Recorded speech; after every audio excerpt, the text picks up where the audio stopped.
The Kenya Tourism Board has unveiled its third tourism recovery strategy to bring back the shine on Kenya's tourism sector, currently in turmoil. Here is KTN's Adelaide Changole.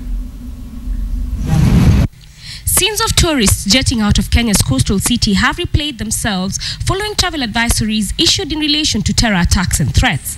Industry players say the losses are fast running into billions of shillings and expected to peak by October if the situation is not reversed. Brand equity as a destination is at stake, is actually quite eroded in terms of perception by other people. The Kenya Tourist Board hopes its recovery strategy will help save over 350,000 jobs and bring back the glitter in the sector.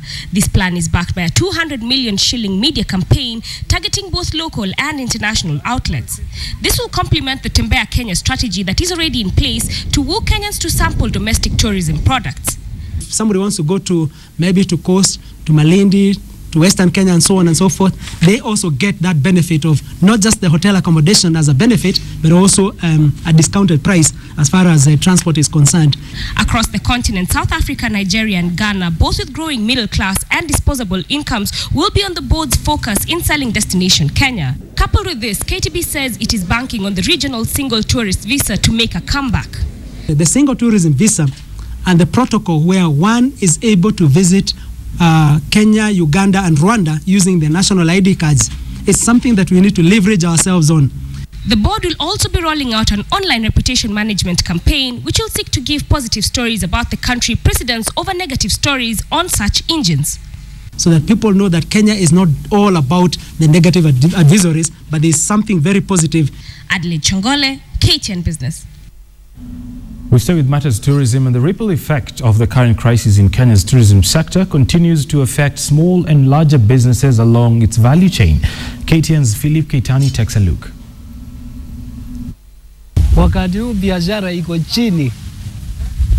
chini kabisa, kwa sababu tunaweza kuja hapa hata kama wiki mbili bila chochote.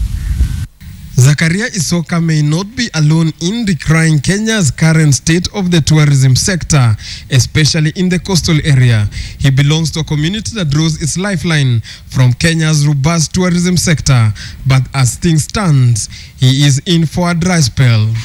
Kinachangia sana watalii wasije hapa Kenya ni ile security.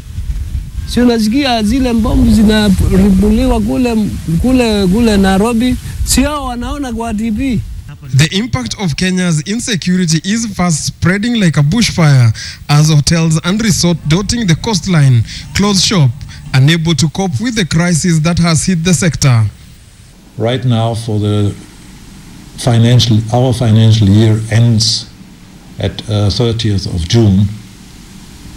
Right now, we are losing in revenue up to the 30th of June 18 million shillings. At the Diani Sea Resort, only 12 guests remain, a majority having returned home due to travel advisories that have been issued by foreign governments. In Kenya, I think we have a growing middle class, but we need a bigger number in this middle class still before they can have any effect on local tourism here. While the government and industry players have been committed to work around the clock to restore Kenya's battered jewel, those whose life depend on the sector can only hope for a quick solution. Philip Keitani, KTN Business.